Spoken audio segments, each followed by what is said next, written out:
नमस्कार दोस्तों, हिंदी पीडिया चैनल में एक बार फिर से आप सभी का स्वागत। आज आप भविष्य के साथ पढ़ेंगे विलोम शब्द, जो समस्त परीक्षाओं में पूछे गए विलोम शब्द हैं। आइए पढ़ते हैं विलोम शब्द।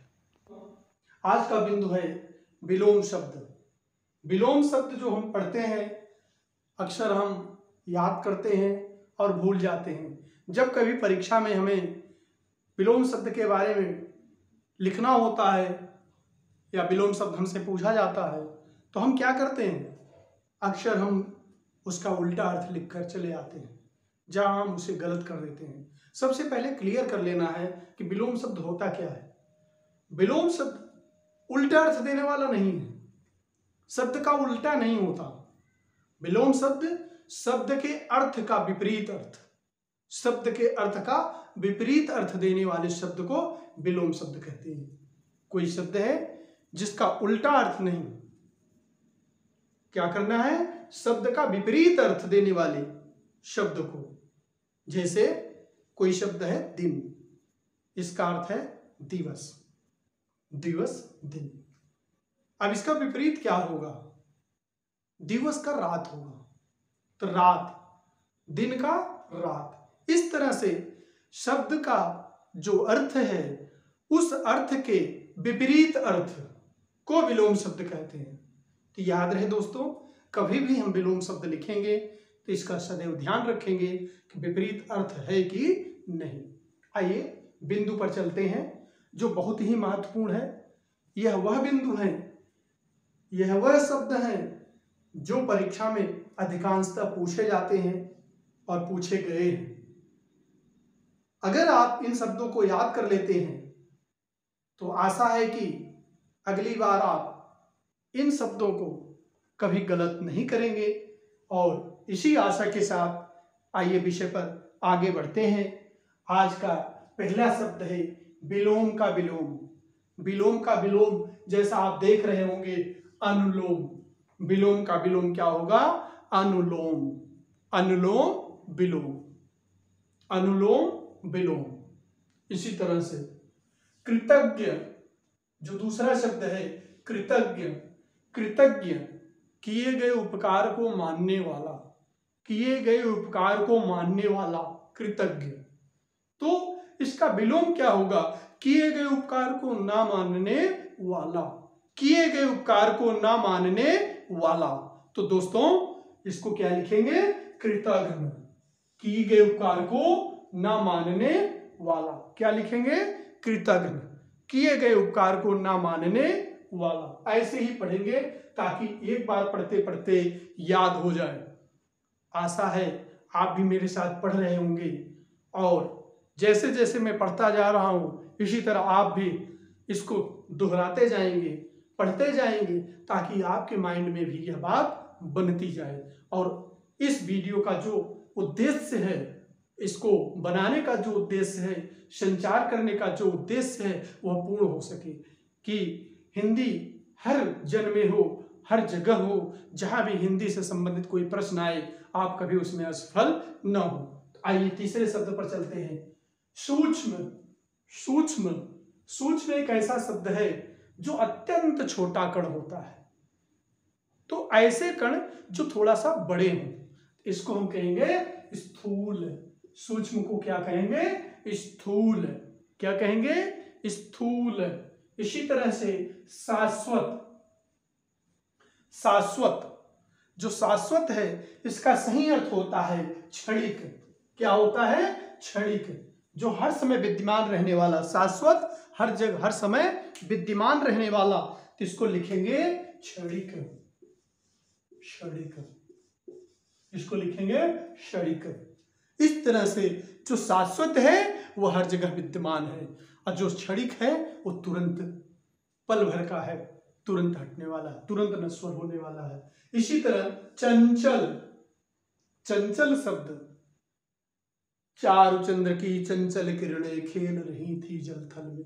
जैसे चंचल शब्द का प्रयोग कई जगह साहित्य में किया जाता है। साहित्य में अधिकांशतः चंचल शब्द का प्रयोग होता है। चंचल शब्द बच्चों के लिए, चंचल नदियों के लिए, चंचल जीवों के लिए। इस तरह से चंचल का हम क्या लिखेंगे? चंचल का क्या लिखेंगे दोस्तों? जो चंचल चलायमान है, चलता रहता है, तो उसको क्या लिखेंगे? स्थिर। क्या लिखेंगे? स्थिर, रुका हुआ, शांत, रुका हुआ। इसी तरह से कुछ शब्द और है। अभिज्ञ, जो बहुत ही पूछा जाता है, अधिकांशतः हर बार टीजीटी पीजीटी में पूछा जाता है। तो इस शब्द को हम जानते हैं, पढ़ते हैं, याद करते हैं, लेकिन फिर भी हम कहीं ना कहीं गलत करके आ जाते हैं। तो दोस्तों, इस बार हिंदी पार, इस बार हिंदी पार। इसको पढ़ें, याद करें और पार कर दें। तो कोशिश यही है, इन वीडियो के इन विषय से, इन बिंदुओं से हम आपके उन कमियों को दूर करना चाहते हैं जो अधिकांशतः प्रतियोगी परीक्षाओं में हम करते आ रहे हैं, हम सभी करते आ रहे हैं। तो आइए अगले शब्द को चल लेते हैं। अभिज्ञ। अभिज्ञ, तो अभिज्ञ समश्रुत भिन्नार्थक शब्द, जो वीडियो हम सभी ने देखे, पढ़े, उसमें यह शब्द पूछा गया था। आज विलोम शब्द में भी यही शब्द आया हुआ है। तो अभिज्ञ के क्या लिखेंगे? याद करिए, अनभिज्ञ। अनभिज्ञ, अनभिज्ञ। देख रहे हैं दोस्तों, अनभिज्ञ, यह शब्द गलत है। हमने यहां क्या गलती की है? हमने यहां गलती की है, अनभिज्ञ लिखा है, इस वर्ण को हटाना है। यही गलती परीक्षाओं में हो जाती है, ऐसे ही ऑप्शन दिए जाते हैं। तो इसको क्या करना है? अनभिज्ञ। क्या करना है दोस्तों? अनभिज्ञ। अब सही है, अब यह सही है। तो ध्यान से हर समय इन पर देखेंगे हम गलती कहां करते हैं। अनभिज्ञ लिखते हैं या अनभिज्ञ लिखते हैं। अगर अनभिज्ञ लिखते हैं तो उस पर विशेष ध्यान देंगे, अनभिज्ञ हम न लिखें। आइए दोस्तों, अगले शब्द पर चलते हैं। प्राचीन। प्राचीन शब्द पूछा जाए तो इसका विलोम होता है नवीन। प्राचीन शब्द जब भी पूछा जाए, इसका विलोम होता है नवीन। क्या होता है? नवीन। ध्यान से लिखेंगे, नवीन। प्राचीन शब्द पूछा जाए तो इसका विलोम क्या होगा? नवीन। लेकिन जब पुरातन पूछा जाए, पुरातन, तो नूतन। इसी तरह अगला शब्द है जो बहुत ही महत्वपूर्ण है, विनीत। विनीत, तो विनीत का क्या होगा? इसको ध्यान से देखेंगे। विनीत को लिखेंगे उद्धत। उद्धत,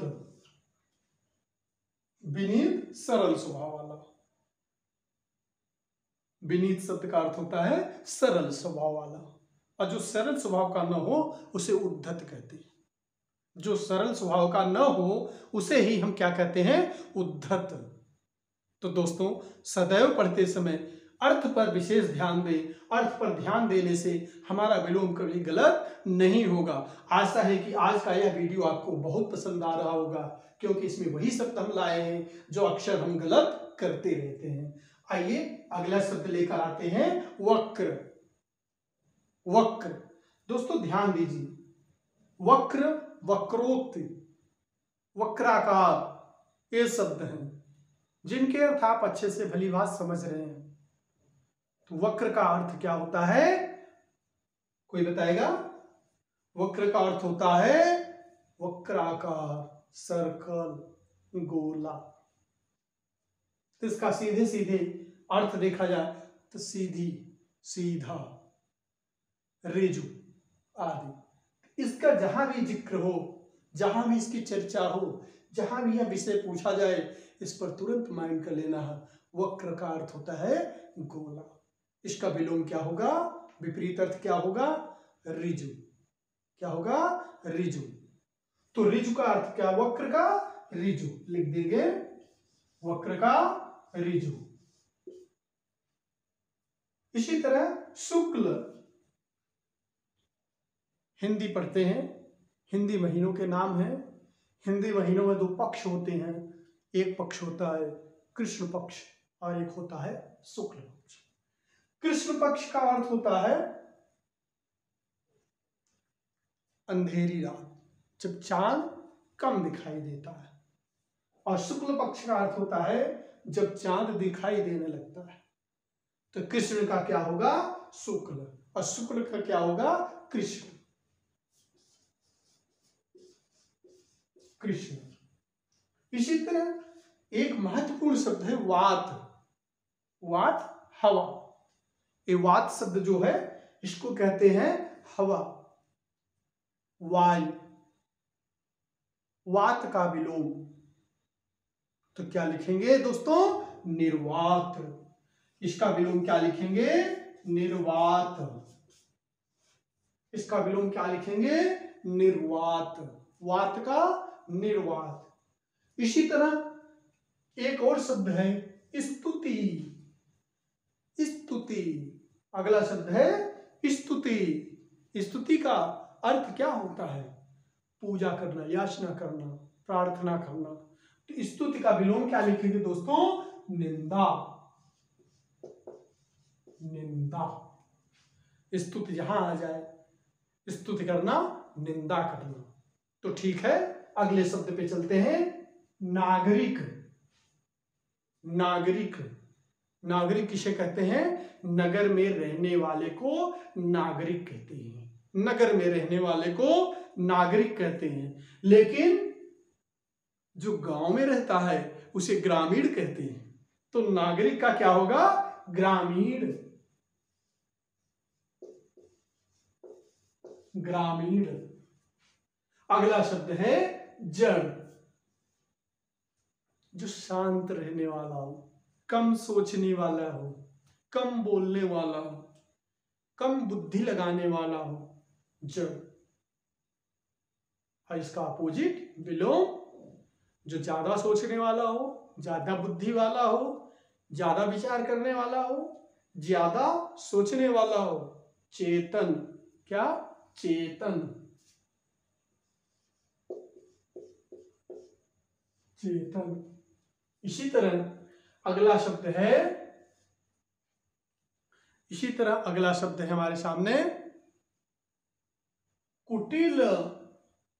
कुटिल क्या है दोस्तों? कुटिल। कुटिल एक ऐसा शब्द है जो अपने आप में बहुत ही विशेष अर्थ रखता है। कुटिलाक्षरा, कुटिल। इसी तरह तो कुटिल को क्या कहेंगे? सरल। सरल। इसी तरह परीक्षाओं से संबंधित उत्तीर्ण, अनुत्तीर्ण लिखा जाता है। तो उत्तीर्ण शब्द है जिसका अर्थ होता है अनुत्तीर्ण, अर्थात अनुत्तीर्ण। अनुत्तीर्ण। इसी तरह अगला शब्द है आवाहन। अगला शब्द है आवाहन। दोस्तों, अभी नवरात्रि आने वाली है। मंदिरों में, घरों में, देवालयों में, अनेक जगहों पर माता की मूर्ति स्थापित की जानी है। दुर्गा पूजा आदि होने वाला है। इसमें हम मूर्ति को स्थापित करते हैं। माँ की मूर्ति में उसकी आत्मा को, माँ की आत्मा को प्रतिष्ठापित करते हैं। इस प्रक्रिया में हम क्या करते हैं? आवाहन करते हैं कि हे माँ, आप इस मूर्ति में विराजमान हो जाओ। आवाहन। तो क्या बोलेंगे? आवाहन मतलब बुलाना। आवाहन करना, बुलाना। तो क्या होगा? विसर्जन। विसर्जन। इसी तरह ध्यान से एक एक शब्द हम याद कर लेंगे कि कहां से क्या शब्द बनता है। इन शब्दों को याद करने के बाद हमें यह पता हो जाना चाहिए कि अब ये शब्द कभी भी आएंगे तो इनको हम गलत नहीं करेंगे, इनको कतई गलत नहीं करेंगे। तो इस वीडियो का अर्थ आपके लिए सार्थक होगा। उदयाचल। उदयाचल, अस्ताचल। उदयाचल, अस्ताचल। इसी तरह अगला शब्द है कीर्ति, कीर्ति, यश, गुणगान। तो क्या होगा गुणगान का, जहां गुणगान नहीं है अर्थात अपकीर्ति, अपकीर्ति, गुणगान नहीं है वहां पर क्या हो जाएगा अपकीर्ति। इसी तरह अगला शब्द है कनिष्ठ, इसका विलोम क्या होगा कनिष्ठ, कनिष्ठ छोटा, इसका विलोम क्या होगा बड़ा। तो कनिष्ठ के अर्थ के अनुसार लेंगे कनिष्ठ ज्येष्ठ, क्या लेंगे ज्येष्ठ, कनिष्ठ का अर्थ क्या लेंगे ज्येष्ठ। इसी तरह बहिर्गमन, बहिर्गमन, आगमन,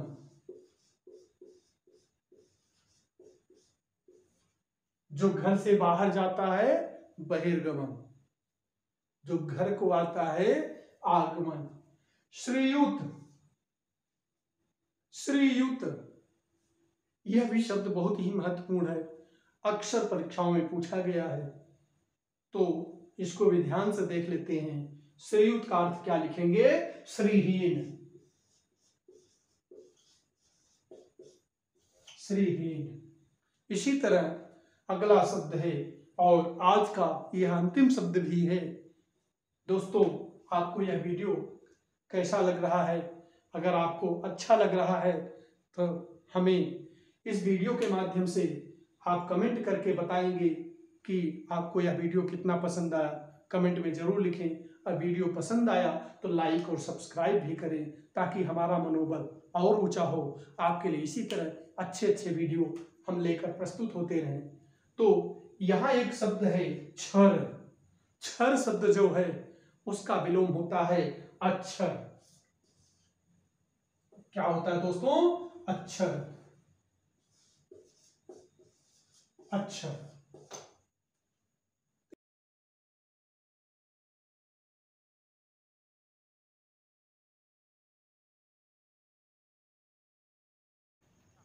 आज के वीडियो में बस इतना ही। अगले वीडियो में पुनः